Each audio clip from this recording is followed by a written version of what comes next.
Hart Barker.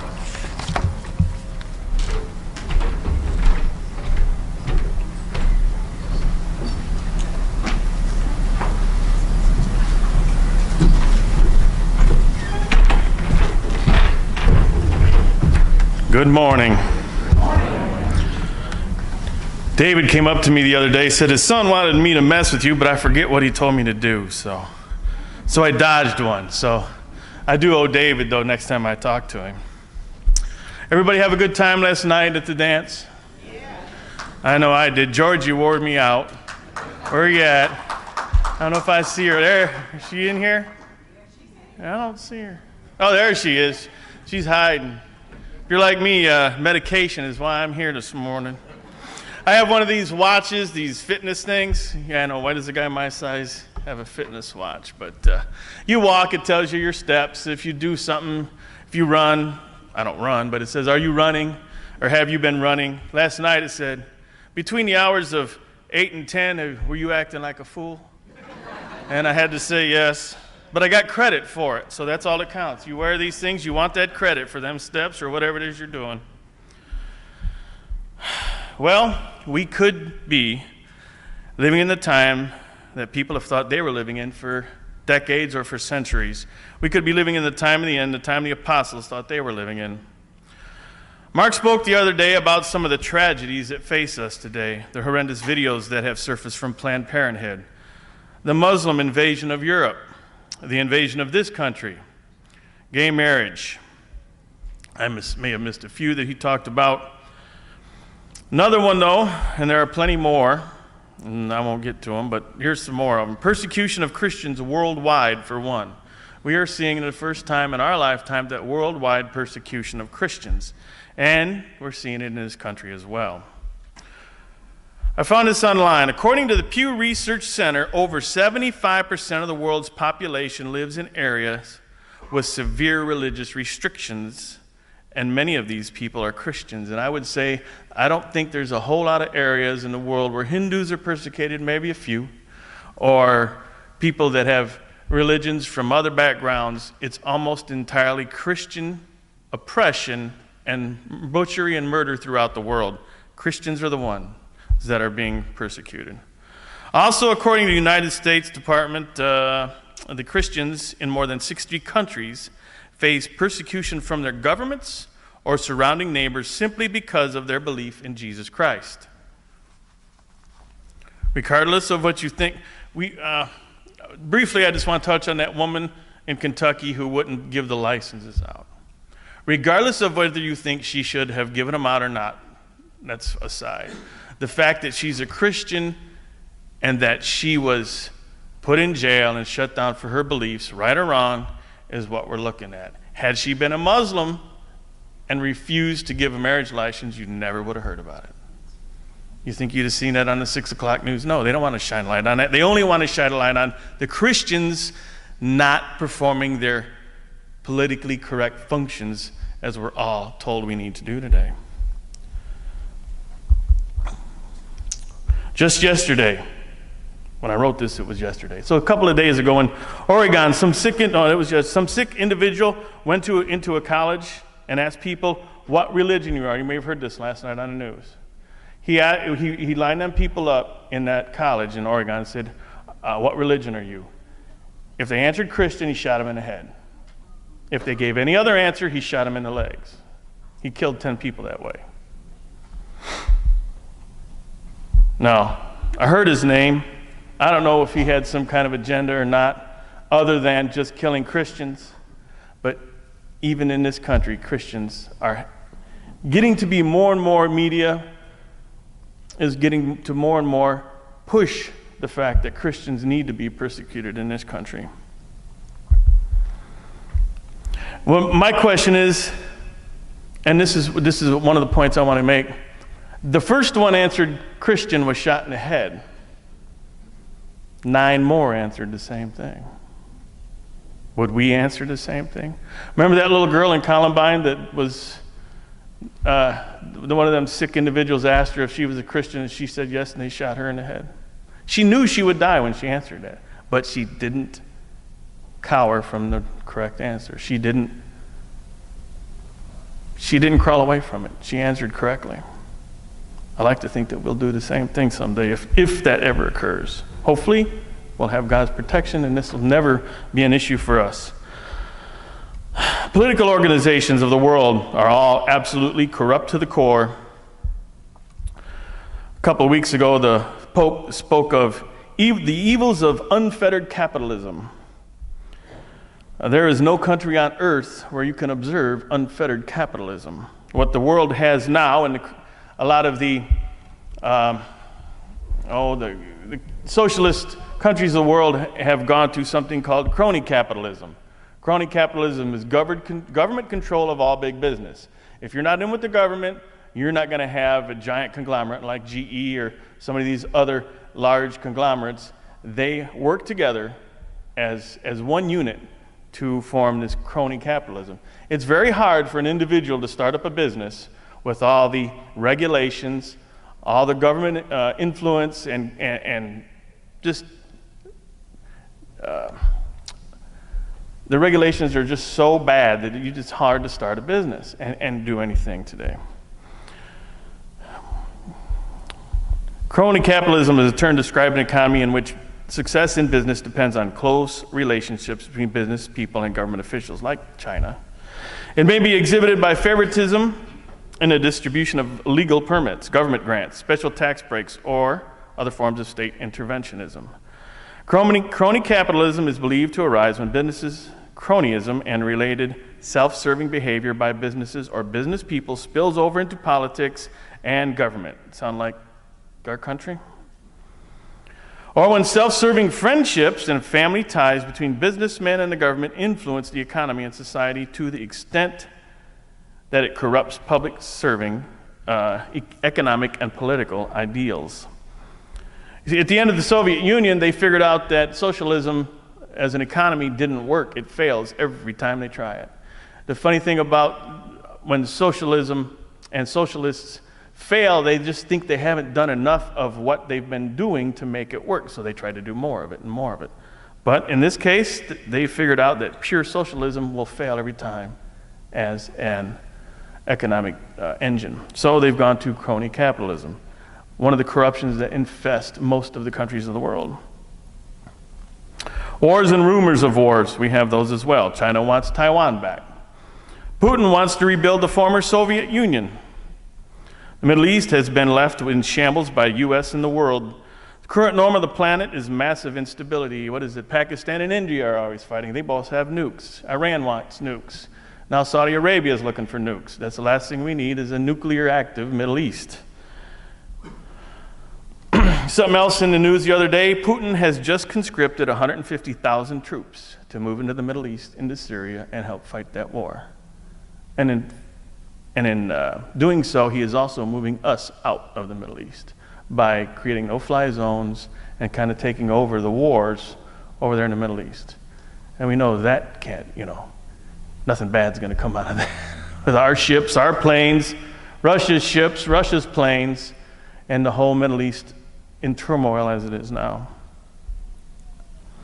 Another topic of the day, Planned Parenthood. The media will not touch it. It says it's all a lie. They say that the videos are edited. The videos are edited for one thing only, and that's time. You're not going to show a 2 or 3 hour video on a 6 o'clock news. So they just edit to the parts to get to the point. Carly Fiorina said she dared people to watch the video, certain political people. Well, if you watch the news, they said, well, the part that Carly described on there wasn't on the video. It's on that video. Video 10, 5 minutes, 40 seconds in, it's there. Media just lie. They just don't want you to observe it, but it's there. When they're faced with, when the people that seek to destroy this world and to bring their agenda in, when they face nothing else, the truth is staring them in the face, they have no problem lying to us. And unfortunately, there are plenty of people willing to help them do that. As part of Planned Parenthood, you probably all have heard the name Margaret Sanger. You know who she is. She was a big proponent of eugenics. and the founder of Planned Parenthood. If you don't know who she is, look the name up. Do a search for it, and you will find some unbelievable things of this woman that they think is such a wonderful person and what she used to be, and what she stood for. This all kind of ties to, Kelly started a Facebook page, actually, and it was called, it was put on there as the stage 9, all right. And it goes through the different stages of how a country falls into, goes from freedom. It starts out like we did, and then it falls back into bondage at the end, and how stage 9 is the last stage before you fall into bondage. And some of this stuff is driven by that. Going along with Planned Parenthood and abortion, there's an article a couple of months back I found written by a former Satan worshiper. Believe this or not, I get this stuff not from the kind of under the radar media. This was from WorldNet Daily, if you know that article, if you know that news source. Here's a piece of the article that was written. This guy is a former Satan worshiper, and this is what he used to do, and this is what is going on in our country. He says the word abortion was something he'd only heard once before. It was used by his mother. He was young at this time. In a whispered tone is the only time he ever heard the word. And he says he went home and looked it up in the dictionary, and that didn't really explain it, he said, so he went to the library and found a whole bunch of books which had so much information he couldn't grasp it all. He says, I went back to my coven, because he was into that at that time, and asked some older guy, what is an abortion? He says, we say a spell, there is a baby in its mother's womb, and we kill it. He remembers asking a very direct question to this guy, is that legal? And the guy that responded said, as long as it's inside the woman, it's legal. And with that short conversation, the teen was on his way to a dark existence as an occult leader. He would later become a high wizard in his cult, he said, overseeing more than 140 ritual abortions. It's no different than this. In Leviticus 18:21, thou shalt not let any of thy seed pass through the fire of Molech, neither shalt thou profane the name of thy Lord, of God. I am the Lord. It's the same thing these people are doing now today, the same thing they were warned against doing by sacrificing their children to Molech.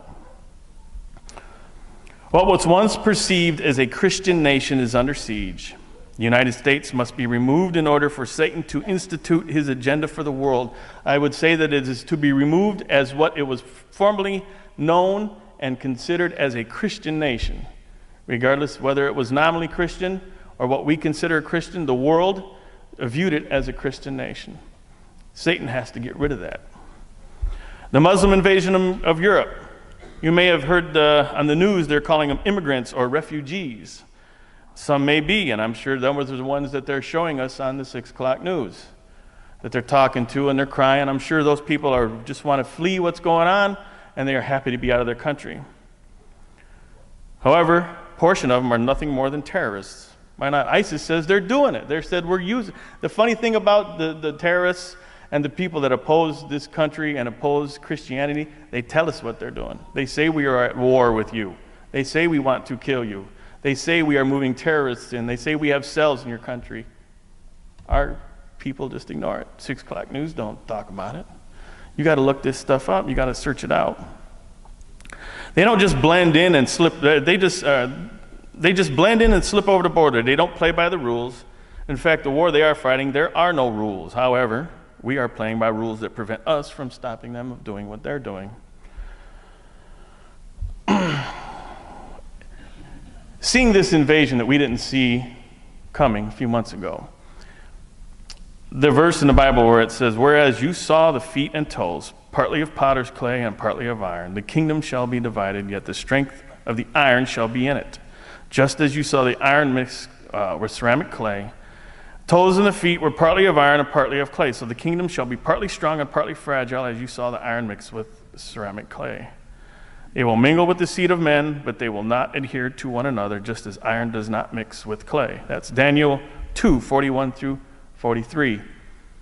Now I know that the coming beast power will be a conglomeration of nations. There will be some strong nations like Germany, some weak nations like France.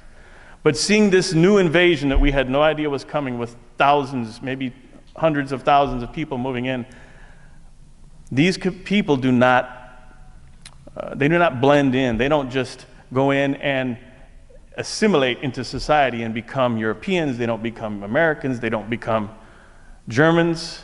They form their own cities, their own towns, their own pacts. They set up Sharia law. They become their own tiny little countries, or these tiny little cities within countries. They don't mix with the population that are native to that area. It's just interesting. I'm not saying that's what this means, but I'm just saying it's interesting seeing this now, something we didn't see months ago happen before our eyes, and it just seems that these little pockets are going to be forming all over Europe of people that do not want to blend in, do not want to assimilate, and do not want to become citizens of that country as the people who came here to Ellis Island wanted to become citizens of the United States. They wanted to become Americans. The people coming into Europe do not want to become Europeans. They want their own separate existence in those countries. Using the language. One of the ways they get these things through this country is by language. They are linguists. They're expert linguists. Some, like Noam Chomsky, James Kilpatrick, they twist words and their meanings to soften them. Illegal alien becomes undocumented citizens. Baby becomes fetus. The murder of babies become abortions or an act of love. They call it an act of love because the tissue gets donated to research that so far has done no good for anybody.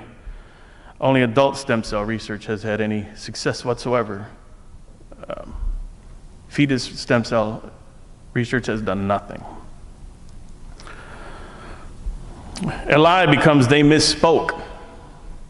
Good becomes evil, evil becomes good. Things you see in front of your face, they tell you do not see. Over and over again, they twist the words and phrases to become less descriptive of what they actually represent.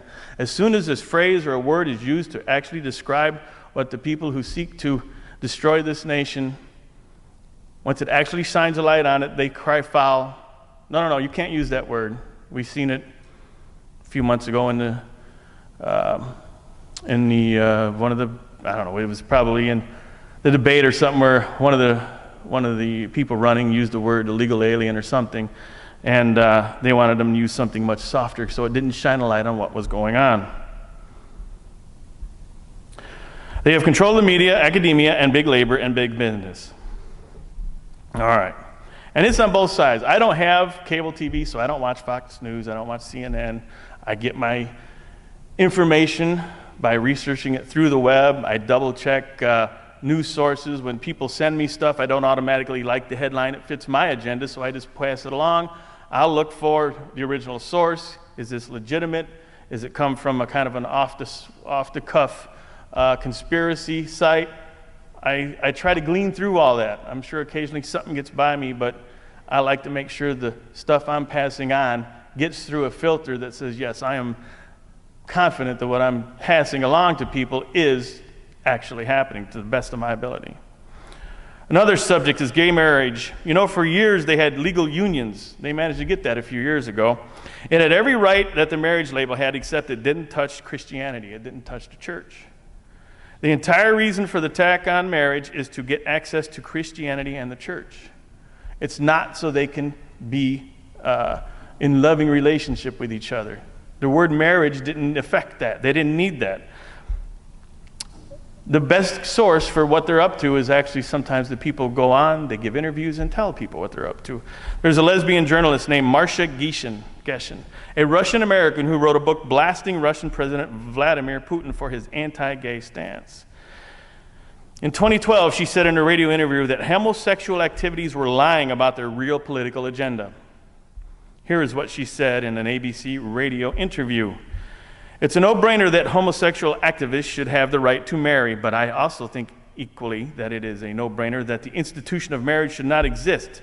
Fighting for gay marriage generally involves lying about what we are going to do with marriage when we get there, because we lie that the institution of marriage is not going to change, and that is a lie. The institution of marriage is going to change, and it should change. And again, I don't think it should exist. I don't like taking part in creating fictions about my life. That's sort of what I had in mind when I came out 30 years ago. I have 3 kids who have 5 parents, more or less, and I don't see why they shouldn't have 5 parents legally. I met my new partner when she was just had a baby, and that my baby's biological father is my brother, and my daughter's biological father is a man who lives in Russia, and my adopted son also considers him his father.